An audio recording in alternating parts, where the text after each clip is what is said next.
Vous, Gérard Larcher. Bonjour. Merci d'être avec nous ce matin sur LCI. Gérard Larcher, le président s'adressera aux Français lundi soir. Ce sera sa 4e intervention depuis le début de la crise. On sait déjà que le confinement sera prolongé. Après 4 semaines de ce régime, qu'attendez-vous de cette allocution? Quelle doit être sa tonalité? Est-ce qu'il doit donner une vision un peu plus lointaine que le report de 15 jours à 15 jours du confinement? Est-ce qu'il faut d'ailleurs qu'il évoque le déconfinement? Gérard Larcher. D'abord, la parole du président de la République est attendue. Il doit s'exprimer avec clarté, vérité, transparence, comme d'ailleurs le Premier ministre l'a fait depuis maintenant 2 semaines. La réalité, c'est que je crois qu'il faut dire les choses. On ne peut pas dire que le confinement va durer simplement 15 jours. On ne peut pas dire que le port de masque ne serait pas utile. Et je crois qu'en ces temps de complotisme, il est important que la parole du président de la République soit une parole claire et en vérité. Sur la clarté, vous avez signalé par exemple les masques. Est-ce que vous estimez que de ce point de vue, il y a eu des défaillances dans le discours public? En tous les cas, nous avons géré la pénurie, on en est tous conscients. Je crois qu'aujourd'hui, vous évoquiez le déconfinement. La première des choses, c'est que le confinement doit être maintenu. Il doit être maintenu tant que nous n'avons pas ce desserrement en direction des services hospitaliers qui est évoqué tout à l'heure sur votre antenne. Et ça me paraît essentiel.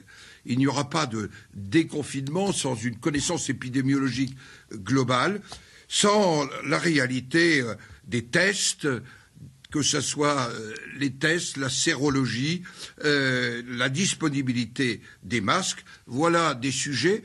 Et parler de déconfinement trop tôt, ce serait relâcher l'attention de l'indispensable contribution de chacun de nos compatriotes à la lutte contre le virus.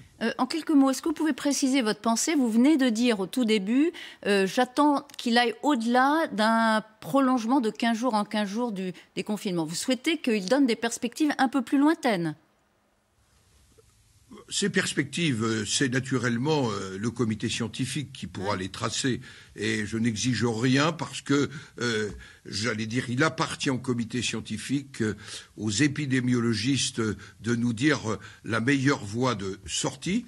Et en même temps, il faut être très attentif à ce que vivent les Françaises et les Français, ce que vivent d'ailleurs les plus modestes d'entre eux, et c'est aussi un sujet sur lequel un politique, et au premier rang desquels le président de la République, doit s'exprimer. Est-ce que la situation économique, justement, la situation économique, en l'occurrence une récession, on l'a mesuré hier, qui efface en un mois 5 ans de croissance en France, est-ce que c'est un élément de réflexion qui doit être en tout cas dans la réflexion du président, dans la décision de fin de crise? À côté de l'urgence en direction des malades et des soignants, de l'urgence de l'équipement matériel et en test, bien entendu, la situation économique est une urgence. Elle est aujourd'hui à 50% de sa capacité.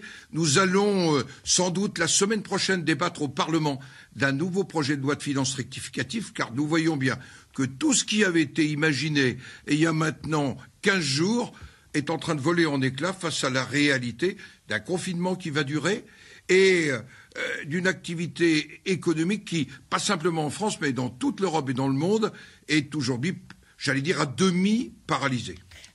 Parlons un mot de ce qu'on appelle maintenant les héros du quotidien. On les connaît, les caissières, les policiers, les éboueurs, les soignants, les routiers, tous ceux qui font tourner la boutique France. Alors, Bruno Le Maire a prévu que les grandes entreprises privées qui peuvent le faire puissent donner une prime à l'occasion de cette crise. Ça exclut beaucoup. Est-ce que vous, président du Sénat, vous estimez qu'il y a une mesure possible, souhaitable, soutenable, qui permette de récompenser, en tout cas de dire merci à tous ceux qui, encore une fois, font tourner la machine? Oui, je crois qu'il faut un certain nombre de dispositifs. Regardons les choses. Il y a d'abord au premier rang desquels les soignants. Et à côté des soignants, n'oublions jamais que dans un système hospitalier, qu'il soit public ou privé, il y a une administration, des techniciens. Et il y a aussi tous ceux qui, au quotidien, sur la logistique, permettent le ravitaillement, ces artisans, ces petits commerçants. Il faudra bien qu'on se dise qu'il ne suffira sans doute pas d'une prime, parce qu'on risque d'avoir deux France à nouveau à l'issue de tout cela. Une France qui a maintenu, et puis une France qui d'ailleurs, pour nous préserver de l'essor de l'épidémie, a accepté le confinement à domicile et le télétravail. On ne pourra pas terminer en disant à ceux qui ont été aux avant-postes simplement la patrie reconnaissante. Je crois qu'il faudra que nous ayons une réflexion, peut-être sur une conception de la société.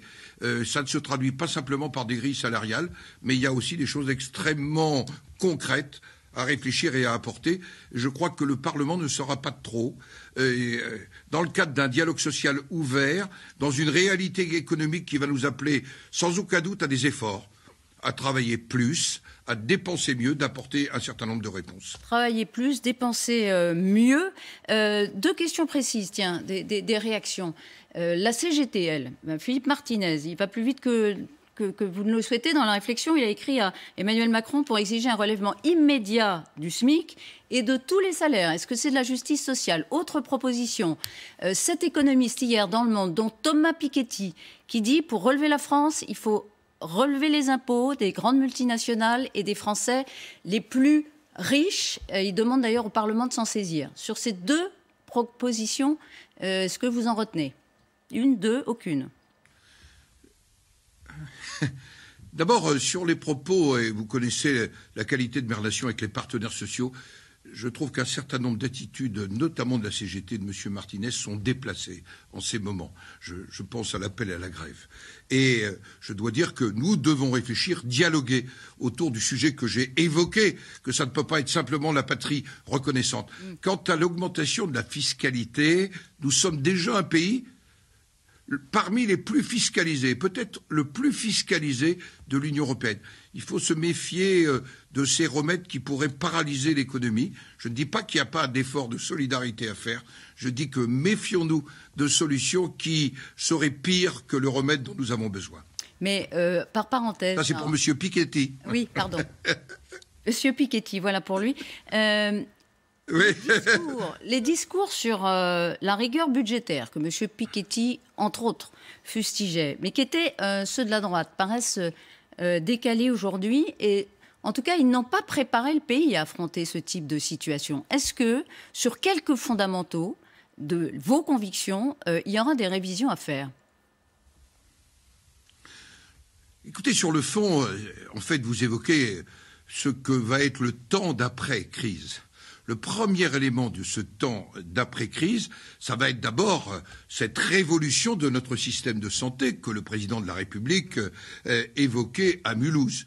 Le premier des sujets, c'est est-ce que notre pays, est-ce que l'Union européenne était prête à affronter une telle épreuve? La réponse est non. Nous devons donc nous mettre en situation. Et ce n'est pas simplement des réponses budgétaires. C'est l'organisation même de notre système de santé. Le rapport public-privé, quelle prévention? Souvenez-vous, il y a un peu plus de 2 ans, il y avait un débat, faut-il encore vacciner? Vous voyez bien qu'il y a des réalités qu'il va falloir affronter. Et donc, imaginez quelle réponse de santé. Et puis, naturellement, il y aura à apporter un certain nombre de réponses à caractère économique, social, sociétal, car je ne suis pas sans craindre qu'il y ait une France plus fracturée à l'issue de cette crise, et notamment entre ceux que nous évoquions, qui assurent le maintien, j'allais dire, en activité de notre pays aujourd'hui, et ceux qui participent à la lutte contre le virus, mais qui sont chez eux. Il faudra prendre des décisions de justice sociale, dites-vous, auxquelles on n'avait pas encore pensé. Bien sûr. Oui, par exemple. La conception de la société, le rôle et la place de chacun dans la société. Nous voyons bien que j'ai des souvenirs qui sont anciens de ministre du Travail. Celles qui assurent la logistique ou les caissières de supermarché, chacun sait que ce sont en général les plus modestement payés. Est-ce qu'il ne devra pas y avoir des réflexions à ce sujet-là? On sait aussi que parfois ce sont des femmes assez jeunes en situation d'avoir des enfants et que la situation n'est pas facile. Enfin, je crois que ces sujets-là, une crise, on ne fait pas comme si c'était avant, après. Mais en même temps, méfions-nous des solutions écrites dans des tribunes et qui ne soient pas en réalité prise en compte par rapport à ce que nous vivons sur le terrain. Nous voyons aussi l'engagement des agriculteurs. Il y aura une question de souveraineté. Souveraineté européenne en matière, on l'a vu, de médicaments, de matériel, souveraineté alimentaire, souveraineté dans un certain nombre de segments industriels. Ce sera ça aussi le jour d'après et les débats du jour d'après. Souverainisme, ça va devenir effectivement omniprésent, on le sent bien dans le discours politique. Relocalisation aussi, tout ça, ça va donner du crédit au discours de Marine Le Pen. Non, le souverainisme, vous savez, c'est pas la mondialisation qui est condamnée. C'est les choix que nous avons faits par rapport à la mondialisation depuis, j'allais dire, en tous les cas, 2 décennies. Le souverainisme n'est pas un abri parce que nous voyons bien que le souverainisme, la meilleure des réponses aujourd'hui pour sortir de la crise, sera une réponse solidaire et européenne. Et cette réponse solidaire et européenne, elle est une conception souveraine d'un espace, l'espace européen, dans lequel la démocratie et les valeurs humaines ont un sens. Et c'est autour de ça, d'ailleurs, que nous devons reconstruire. C'est essentiel, nous le voyons bien dans les débats que nous avons aujourd'hui sur le traçage, peut-être utile dans un certain nombre de conditions, mais qui nécessite un débat avec les citoyens, un débat devant le Parlement, car on ne peut pas décider une telle évolution d'un modèle dans nos sociétés démocratiques, j'allais dire, dans le dos et des citoyens et de la représentation des citoyens et des territoires. Je voudrais revenir sur quelque chose que vous avez dit juste avant, qui est très concernant, Gérard Larcher. Vous avez parlé de la place et des salaires, finalement, qui sont aujourd'hui alloués aux caissières, par exemple. Dans votre esprit, ça veut dire quoi? Je prenais cet exemple parce qu'il m'a toujours marqué dans mon expérience sociale. Mais donc ça veut dire quoi dans le jour d'après, dans la réflexion? Une revalorisation culturelle, une revalorisation financière? Comment on fait dans un système privé où l'État n'intervient pas sur ce type de barème? Non, mais ou est-ce que vous dites, chez Philippe Martinez, il n'y a pas que du mauvais. Quand il dit augmentation du SMIC, pourquoi pas? Moi, je suis, à la différence de Philippe Martinez, pour un vrai dialogue social. Un vrai dialogue social qui devra avoir lieu entre les partenaires sociaux et les entreprises. Et je n'ai pas trouvé que les entreprises, dans cette période, avaient le cœur si sec que certains veulent bien le dire. Je vois aussi le travail que conduit la CFDT dans cette réflexion. Je pense que c'est autour de ça que nous devons nous retrouver. Nous aurons, dans le jour d'après, de vrais débats à avoir au plan national comme au plan européen sur, en quelque sorte, le modèle social et sociétal que nous voulons bâtir. On ne fera pas l'économie d'un Grenelle social, pour prendre un mot un peu galvaudé, mais c'est ça par la négociation. Oui. On va essayer, je connais bien la rue de Grenelle, on va essayer de ne pas se limiter à un Grenelle. Je crois qu'il y a un débat vraiment à conduire, et je le dis, le Sénat y est particulièrement prêt parce que dans la représentation du territoire, nous voyons bien que ce territoire, aujourd'hui, il est le lieu de la proximité, de la rencontre avec les citoyens. Et je le vois dans les remontées que nous avons, c'est quelque chose d'essentiel. Le jour d'après, Gérard Larcher, Emmanuel Macron y songe forcément, vous aussi. Est-ce qu'il doit réviser ses projets de réforme? Est-ce qu'il doit remiser sa réforme des retraites? Je ne sais pas s'il doit la remiser, mais en tous les cas, ce n'est pas le moment, parce que le modèle sur lequel il avait construit sa réforme des retraites est en train de voler en éclats. Et on ne peut pas dire qu'on va repartir comme si de rien n'était. C'est vrai pour la réforme des retraites, c'est vrai pour d'autres sujets. Et le jour d'après, il nous faudra avoir des priorités. Priorité de redressement économique, priorité pour éviter les fractures de la société, priorité pour l'organisation du système de santé. Et cette priorité, il faudra que nous la déclinions à la fois au plan national et au plan européen. Et nous voyons aussi que la fin du multilatéralisme nécessitera des révisions. On voit bien ce à quoi sont confrontés nos amis américains. Eh bien, le chacun pour soi, c'est à mon avis pas la solution du futur. Voilà pourquoi je pense que c'est notre attitude dans la réalité de la mondialisation et nos choix qui sont plutôt à remettre en cause, plutôt que la mondialisation qui, de toute façon, aujourd'hui, c'est par nature, par le numérique, par les transports, imposé. Dans cette remise en cause, donc, j'entends bien, la réforme des retraites, on ne peut pas repartir comme ça, comme si de rien n'était. Les choses ne peuvent pas reprendre. Mais parce que au niveau quand vous aurez un PIB, un produit intérieur brut qui aura baissé peut-être de 7 points, eh bien, est-ce que vous pouvez repartir sur un modèle qui était écrit avant? Non, le jour d'après nécessite pas des abandons, mais des révisions profondes. Des révisions profondes. Donc, une réforme révisée profondément, voire remisée. Pas seulement celle-là. Pas seulement celle-là, mais enfin, c'était celle-là qui animait le débat. La conception même qu'on pourra avoir de la participation. La conception même qu'on pourra avoir de la participation. Et ça nous renvoie à notre échange d'il y a quelques minutes sur le rôle et la place de l'entreprise, des salariés et de ceux qui sont sur le terrain concrètement. Certains rêvent d'un gouvernement d'union nationale, Gérard Larcher. Une fois la crise passée, une espèce d'équipe commando qui préparerait le post-crise. Qu'est-ce que vous en pensez? D'abord, le temps, et je l'ai dit, est à l'unité nationale. À l'unité nationale, et j'y tiens beaucoup parce que rien ne serait pire que la désunion nationale.